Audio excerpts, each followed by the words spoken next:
My name is Jake, welcome to the channel. In today's video, we're gonna do a review my pie video where I review subscriber portfolios. If you've been following my channel, over the last 4 years, my content has gotten more and more conservative in terms of, how I talk about building a dividend portfolio and investing for, financial independence, because that's what it's all about, right? Why do you invest other than to improve your financial livelihood, maybe generate generational wealth for you and your family?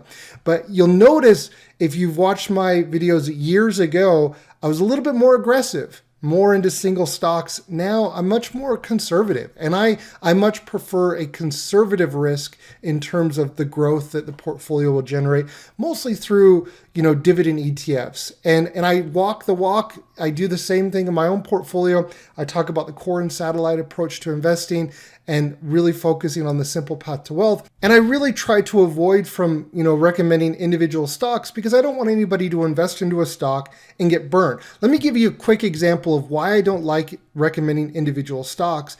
Is because if you look at my portfolio here, let me go to year to date. Year to date, the dividend stocks have been in turmoil this entire year. It's just how the environment is right now. And it's just, if you follow my channel, you know that the market works in cycles. Okay, some years dividend stocks will be up, some years they'll be down, and it's just how the world works. But the thing that I want to make a point is I love SJM. JM Schmucker. I love their peanut butter. I eat peanut butter almost every single day for breakfast.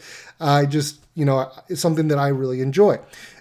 JM Schmucker was one of my highest performing stocks last year. This year, it's my worst performing stock. And there's a couple reasons for that. They just acquired Hostess, so there's some things going on there. If I were to recommend this stock and then tomorrow it would go down, I would feel the responsibility if somebody were to take my recommendation. If it were not to work out, I'd have a bad conscience. And because I know people listen to what I say, I want to be responsible in what I recommend. And that's really, that's what I'm saying is my content has become more and more conservative as my audience grows. In today's Review My Pie, we're going to review 3 portfolios like usual, and I'm going to answer a subscriber question. So the first question is from a 32-year-old. They didn't state where they're located. The first portfolio is from a 25-year-old here in the U.S., the second a 29-year-old in the U.S., and then the third a 24-year-old in the U.S. In previous Review My Pies, you'll find international, and you'll find different age groups. So if you don't see an age group here that fits your time horizon, you can check out my other videos. As always, the timestamps will be in the description below, as well as the portfolio links will be in the description below. And as always, everybody, I'm not a financial advisor. Don't take what I'm saying as financial advice. It's just merely for your entertainment. That's the same as every single video. It's kind of the same thing over and over again. And that's the thing, you know what you're going to get. One bite, everyone knows the rules. And like I said before, I'm trying to be a little bit more responsible and conservative in terms of what I'm recommending to people, because there's plenty of bad advice out there on the internet. You go and watch, a 16-year-old on TikTok trying to tell you how to be a millionaire. There's some really, really bad advice out there. I'm not saying my advice or what I say is always great, but I know that there's a lot of crap out there, a lot of bad advice, and it kind of looks a little like this. Hey, cuz. Heard you're having money problems. No, you didn't. Listen, I got the answer. You declare bankruptcy, all your problems go away. It's nature's do-over. It's a fresh start. It's a clean slate. Like a witness protection program. Exactly. Not at all.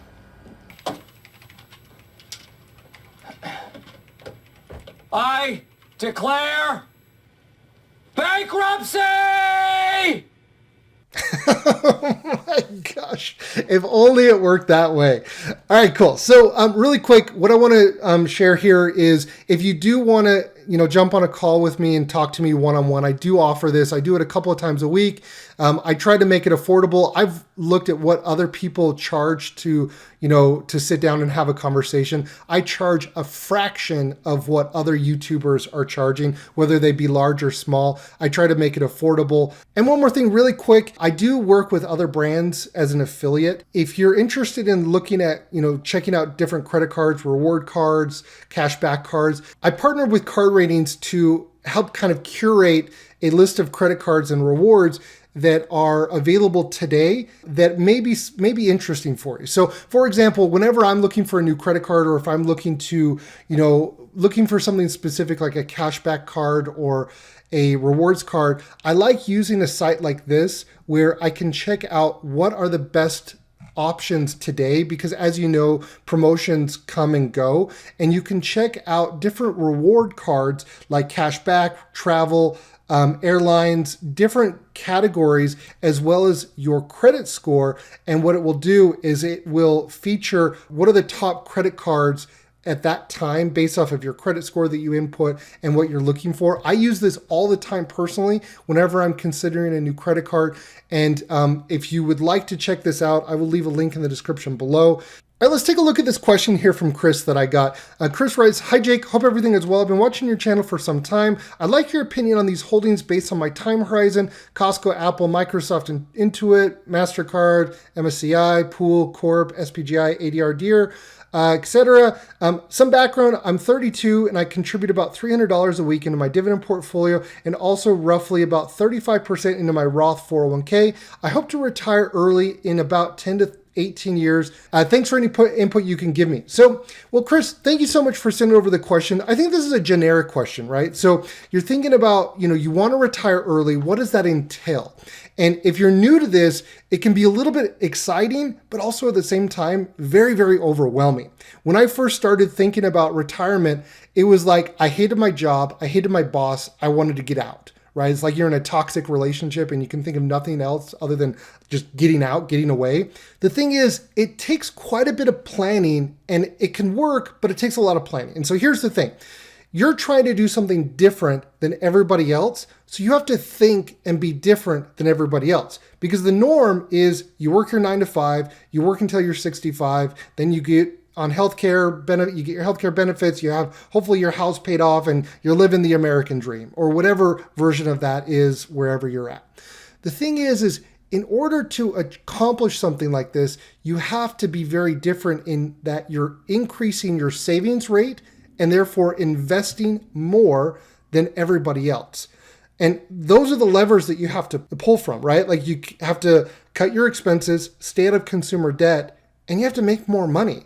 That's what you have to do, is you have to be different. And it's not rocket science, right? Like you see all these lose weight advertisements. All it really is eat less and move more. That's really the bulk of it. If you want to get in shape, eat less and move more. Sounds simple, too simple, because it is, right? Now, obviously there's going to be some scenarios where it's not always the same and easy for everyone. I understand that. You have to get away from the thought that you're going to pick stocks and by picking the right stocks, that's going to get you to retirement. BS. It doesn't work that way. I thought the same way, but picking the right stocks has only a marginal impact on you actually reaching financial independence. And I want to be honest with you, Chris.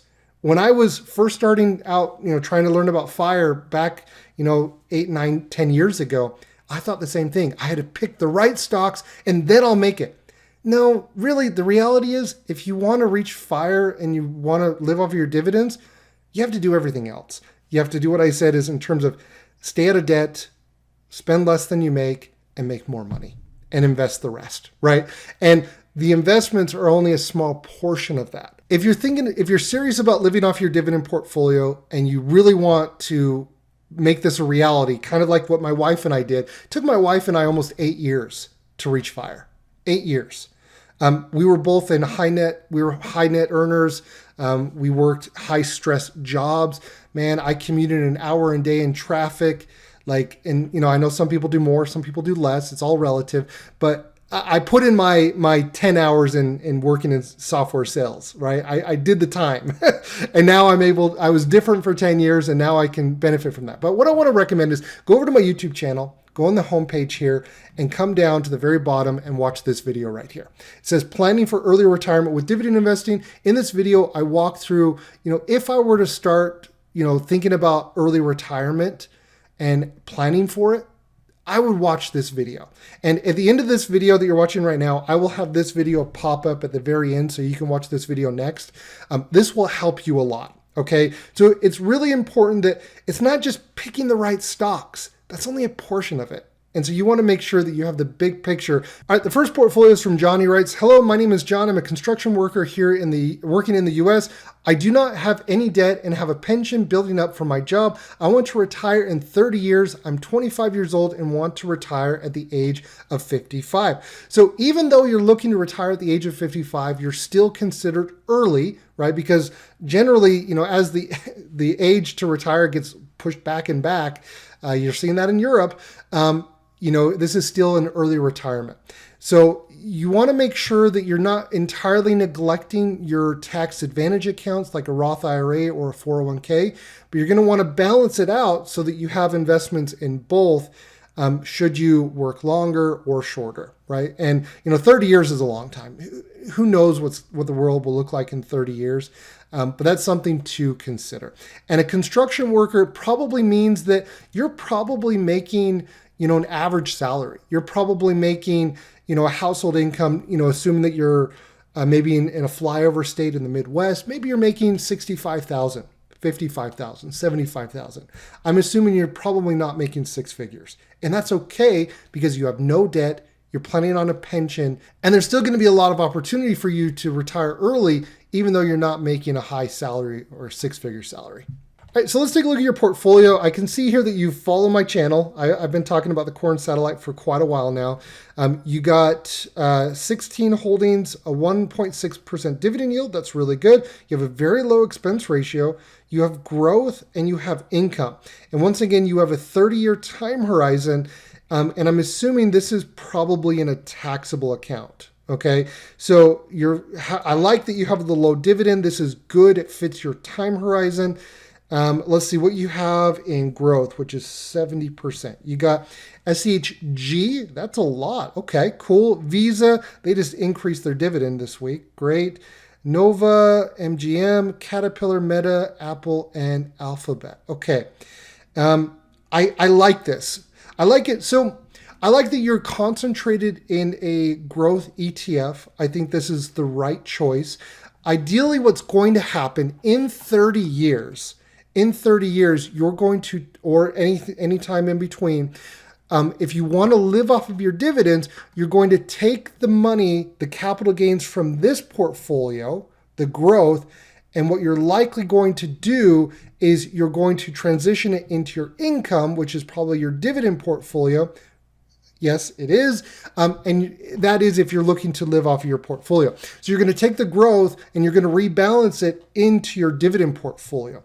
And this is a good approach. So there's really two approaches here. You can buy and hold, or you can invest into growth and you can rebalance in the future, or you can do a combination of both. And what you're doing is a combination of both, where you're going to buy and hold a portion of your portfolio, and the other portion you're going to invest for growth to then rebalance in the future.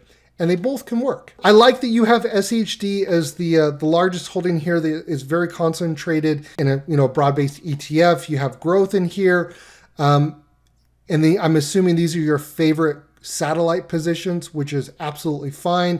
You have some oil in here. Maybe you work in that industry, right? Where you're working with oil or energy. Maybe you shop at Target. Maybe you smoke cigarettes, right? Like there's a reason why you own these companies, and the reason can be right or wrong depending on the person, right? And so if that's who you are, maybe you bank at Bank of America. Great. Go for it, right? Maybe you have a UPS store down the road from you, and you see their trucks every day, and so you're like, oh, okay, there's many reasons why you can do it. But what I'm looking for is I like the portfolio construction. I like the diversification. I like that it's heavy in ETFs. You do have satellite positions, and your overall yield is this. This is great. The thing about this portfolio, as I mentioned earlier, where this creates flexibility for you, right? Where in 20 or 30 years, you can rebalance the portfolio, you can sell a portion of it, buy a house, or do whatever you want with it. I like that. And there's no right or wrong. It just depends on what you prefer. And I think that this could work very, very well. So John, thank you so much for sending over your portfolio. I like it. I think you're on the right track. One thing that you'll probably notice is over time, you'll probably end up changing in and out of your satellite positions, but that's okay. They only make up a small percentage of your portfolio. And the best thing about this is a set it and forget it. This is not something that you play with every other month, every other week. You set this up and you reevaluate it on a yearly basis. And then you know what you do? You go back to enjoying your life and enjoying things that matter to you. So thanks again for sending over your portfolio. All right, let's take a look at the next one. This is from Kevin. He writes, hi, Jake. I'm really enjoying your content on YouTube, and I'd love to hear your insight on my dividend growth portfolio. I understand you probably don't do the Review My Pie videos anymore, but I would appreciate if you help me on this one. No, I still do the Review My Pies. I do it every 3 weeks. If you do happen to want to use, okay, yeah. So the first thing here about you, you're 29 years old. You make around $250,000 a year. Your net worth is about $240K. You have no debt, no property, so no real estate. My dividend portfolio is currently about 62% of my net worth. Okay, cool. I would like to start living off my dividend portfolio sometime between the ages of 45 and 50. It's in a taxable account. You contribute $1K per week. In addition, the advice on the dividend portfolio, I'd really like to know what you think about my overall strategy considering the information I provided in number 1. Is it okay to have so much of my net worth in this portfolio at this age? Should I be contributing this much per week? I want to invest in a property soon, but I'm worried that the now is not the right time. Thank you so much for taking the time to read this. It would mean a lot to me to hear your feedback. Best, Kevin. Well, Kevin, this is so great, man. I can kind of relate to this. You have a higher net worth than I did when I was 29 years old. You're also making more than what I made when I was 29. We took a lot of money and invested it into real estate before the pandemic. And I guess I had a crystal ball or something and it panned out for us, but it doesn't mean that it's going to pan out the next couple of years or decades. So when it comes to real estate, my favorite way to look at this is I love J.L. Collins. I really, really get inspiration from him. You'll probably notice that in my channel and my content. A lot of it is inspired by J.L. Collins. What I love about J.L. Collins, when he talks about real estate, it really comes down to, do you want roots or do you want wings? And if you know that you're going to settle down somewhere for a handful of years, for me, 2, 3 to 5 years, I think is a reasonable amount of time. Then it can make sense to buy a property if it makes sense. Okay, you could look to fix it up. You could look to house hack. You could look to flipping it, or you could look to converting it into a rental property. There's no right or wrong. It depends on you. And the other way is to have wings, right? You're 29 years old. Are you married? Do you have kids? Do you want to go explore the world? Do you want to be able to go and have flexibility? What does that look like for you? And there's no right or wrong answer. But with you have a higher net worth, you have a higher stress job, I'm sure, than the guy that we were just looking at before, but you make a lot more money. You might find out that you hate your job down the road, even though you make a lot of money. It's not uncommon. A lot of people that make a lot of money, you see it everywhere. I was one of them. I'm living proof of it.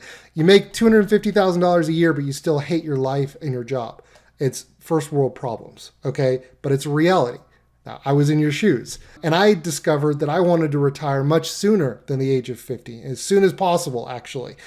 That may be the case for you, may not, but what I would recommend is I would not go into real estate unless you really, really want to. If you want to put down roots, and if you plan on living there for a couple of years, and if you want to try being a landlord. I found out after about 3 years that being a landlord was not what I wanted to do. And thankfully, I was able to get in and get out at the right time. I probably could never do that again in my lifetime. The $1,000 per week. Let's take a look at this. Let's pull up my calculator. I'm not a math major. I was like a marketing and a German major, so don't judge me. All right, so you're making $250,000. Let's assume you got a 70%, 30% tax, effective tax rate. So that means you're bringing home around $175,000.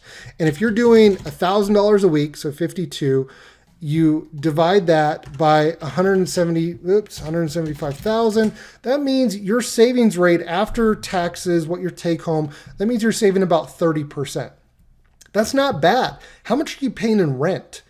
you said you have no debt. What's your rent payment, right? What's your lifestyle look like?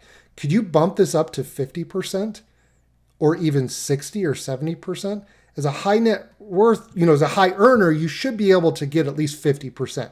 So my recommendation would be if you want to retire sooner, jump this up to 50 or 60% tomorrow.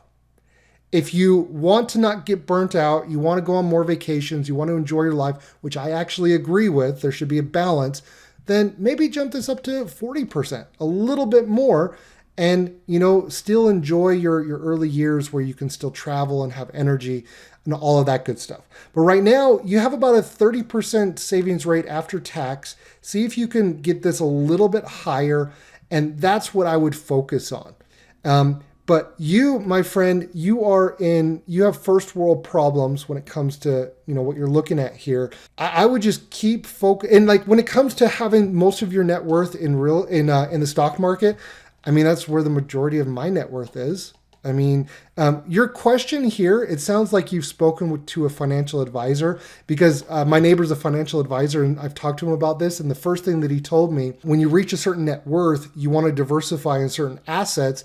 And, it was mostly talking about real estate, because when I talked to him, I had like the very majority of my net worth in real estate before I sold it. As long as you don't have all of your net worth in a single stock or a single property and you're diversified in your portfolio, I don't really see a problem with that personally. But you got to do what's right for you in terms of your risk tolerance. Let's take a look at your portfolio and see what you got in here. So you have 17 holdings in here. You have a fairly high dividend yield, but this is actually a good dividend yield, and it will have a good, I'm just scanning over it here, you'll have a good growth rate as well. You have low expenses. This is a good ratio for you and your time horizon and your goals, okay? And as you get closer to your goal, you can bump this yield up, and but just bear in mind, you're going to be paying taxes. You're in a high tax bracket, so you want to make sure that the majority of these are a qualified dividend. Okay, so you got VTV. Okay, this is a good value ETF. It's a really good one. You got SHD, DJRO. These are good ETFs. You got Waste Management in here, one of my favorite dividend growth stocks. It's 6%. I bring this down to 5%. I wouldn't have anything over 5 in an individual stock. You got McDonald's, great. Lockheed Martin, great. Nexar Energy has been taking a beating this year. It's been a really a poor performer, but I'm still bullish on the company. Johnson & Johnson, Essential Utilities, American Tower. Yeah, you got some really good companies in here. Nusi, I got rid of Nusi a little over a year ago. I wasn't really impressed with Nusi. You got Jeppy in here. I like Jeppy, and I like that you only have it at 2%. You could consider taking it out entirely and always adding it later. And as you get closer, you could add it. But in general, I like your plan here. I like this. I think right now you're at the point where you have your portfolio, you're making the money, you're investing a high amount every single week into your portfolio, you're out of debt. Right now, it's just keep doing what you're doing. Like, you're at the stage where it's boring. And that's the best stage. Like, I look at you and I think back just a couple of years ago, that was the funnest part, my favorite time of reaching fire, where you're in the middle of it, you have a reasonable net worth, you're making money, you didn't just start, but you're not just right about to retire tomorrow. You're in the thick of it. You're in the middle of it. And it's the happiest time of the journey, because it's just, you're in the grind and it's so much fun. You're 29 years old. I'm thinking back on my own experience. You're at the good old times. For me, that was the good old times when it comes to this. I absolutely love that phase of trying to reach fire with dividend investing. So I think this is great. I think you're off to an amazing start. You're only 29 years old. One thing that you might notice is, something that I thought about many times was, I was about halfway to our goal, and I was talking to my wife, we could sell everything now, move to Panama, and never work a day in our lives. Like, that was the coolest feeling ever, to know that if we really wanted to, we could. It's just such a really cool feeling. So if you're in that situation, it's an amazing situation to be in. I recognize that the majority of you watching this video are not going to be in this situation, only a very small percentage, and that's okay. The journey is unique for everyone, and it's a beautiful thing. So thanks again for sending over your portfolio. All right, the last portfolio is from Leandro, and I just realized at the beginning I put USA. This person is actually from Europe. So Leandro writes, "Hi Jake, my name is Leandro. I'm 24 years old and I'm trying my hardest to retire in about 10 to 13 years. I don't have an M1 portfolio as I live in Europe, but my breakdown is as follows." So before we dive into this, let me finish the email here. So I mostly have Altria Group and Realty Income. This is a REIT and a tobacco company for the same motivation factor I saw in one of your Review My Pie videos. But I would be willing to swap one or both for those for some other options. My options for replacing them are Johnson & Johnson, Pepsi, Waste Management, Microsoft. What is your opinion about the overall portfolio, and do you think I should swap those out? Okay, so what you're talking about here is, investing into something that's going to keep you motivated, where you're seeing the dividends come in, whether it be that or it's something that you invest in that you personally are a consumer of or a fan of, right? Maybe, for example, you really, really love Lay's potato chips. Well, you could invest into Pepsi. Let's say, for example, you really, really like Xbox. Well, you could invest into Microsoft. Let's say you really, really like trash. Well, you could invest in waste management. I don't know, right? You substitute it with whatever. In terms of my opinion, dude, I don't care. Do whatever you want. Like Altria Group or Realty Income, it really depends on you. If it's a motivation, my motivation's completely different. I get motivated by playing video games and being a nerd and watching Lord of the Rings. That's my motivation. Your motivation could be soccer or what other Europeans like, eating a baguette. I don't know. Do what makes you happy. Don't listen to other people on the internet for motivation. That's got to come from within. In terms of your holdings, you got DGRO, SEHD. We talk about the core and satellite. I love that. I love DGRO, love SEHD. It's the simple path to wealth with dividend investing. It's a set it and forget it. I love it. You got Apple, you got the rest at 5%, which I also like. You got Apple, AbbVie, APD, Broadcom, JP Morgan. So all American companies. Are there not any European companies? Like what about Nestle or Unilever? Like there's a ton of great European companies that you may not be subject to paying an international tax because you live in Europe. So maybe something to take a look at. It doesn't always have to be US companies. I love this. This is the core and satellite approach to investing. This is the simple path to wealth with investing, with dividend investing. And the one thing that I would say that you probably could and should consider is I would probably bump this up from 40% to 70 or 80% and even make it more passive. Because it sounds like you're a pretty, and I don't mean this, don't take this the wrong way. It sounds like you're an emotional investor, which is natural, which is, being a human being. It sounds like you're very impressionable. I would recommend making it even more conservative and take out the emotion of investing and really focus on a portfolio that you're not going to change over and over. Something that you can stick with for decades. And in order to stick with something for decades, it has to be simple. It has to be something that you understand. And that's why I always recommend to you or to anyone, once again, this is, piggybacking off of what I said earlier in the video, I'm much more conservative now, right? I would recommend considering having DGRO and SHD make up 70 to 80% of your portfolio and lower the percentage in these individual stocks. You'll still get the benefits of investing in individual stocks, but you will have a lot less volatility and you'll be able to sleep better at night and you won't have to worry if you made the right or the wrong decision. That's my personal opinion. If you don't want to have such a high percentage in SHD and DGRO, what you could consider is maybe combining or lowering the percentages of these and maybe adding a high quality dividend growth ETF or a high growth ETF or a high dividend ETF. There's so many great options out there. I've talked about many on my channel. A portfolio like this would really, really benefit from having like VGT, the technology ETF from Vanguard, right? One option. Another option would be SPYG or VUG. But one thing that I do want to mention, you say here that you want to retire in 10 to 13 years. So you want to focus probably on a higher yield. So maybe looking at VYM or, HDV. I talked about these high dividend ETFs here last week. So that's something that you could consider. Set it up so that you don't get emotional about it. Set it up in a way that it makes sense and let it sit there. Let it ride in good and bad times. Focus on getting money into the portfolio every week, every month. Leonardo, thank you so much, man, for sending over your portfolio. I think this is great. I think you're off to an amazing start. I wish I was looking into this when I was 24 years old. Thank you so much for watching, everybody. I hope that this was helpful and valuable to you. I hope that you learned something new or helped give you a different perspective on how to look at things. Thanks for watching, and I'll see everyone in next week's video. Please subscribe. Please subscribe. You know what?